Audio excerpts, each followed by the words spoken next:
Бірлік пен ынтымақты қазақтай қастер тұтқан халық әлемде кемдеген шығар. Біздің ата-бабамыз қоғам өкілдерінің татулық жолында қол ұстасып, бір жұдырық болып өмір кешуін байлықтан да жоғары бағалаған.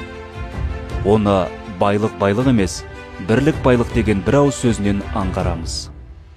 Ықылым заманнан жалғасқан ынтымақтың бүгінгі көрінісі ретінде жерімізді мекен еткен түрлі ұлт пен дін өкілдерінің тізе қосқан татулығы мен қоғамдағы конфессияаралық келісімді де айтар едік.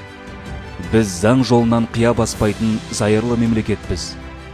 Елімізде дін ұстануға толыққанды еркіндік берілген, және ешбір адам ұстанған сеніміне байланысты қағажу көрмейді. Дінге сенушілер мен сенбейтіндер, сондай-ақ түрлі дін өкілдері заң алдында тең. Ең бастысы, ешкімнің құқыққа қайшы әрекетке баруына жол жоқ. Алтау ала болса, ауыздағы кетет, төртеу түгел болса, төбедегі келет дейді халқымыз. Түрлі дін өкілдерінің достығы мен ынтымағы бейбіт сүйгіш еліміздің басты байлығы. Біз осы ауызбіршіліктің арқасында арманға қол созып, талай асуды бағындырдық. Бұл ынтымағы жарасқан елдің ырысы артатынның дүдәмәлсіз дәлелі.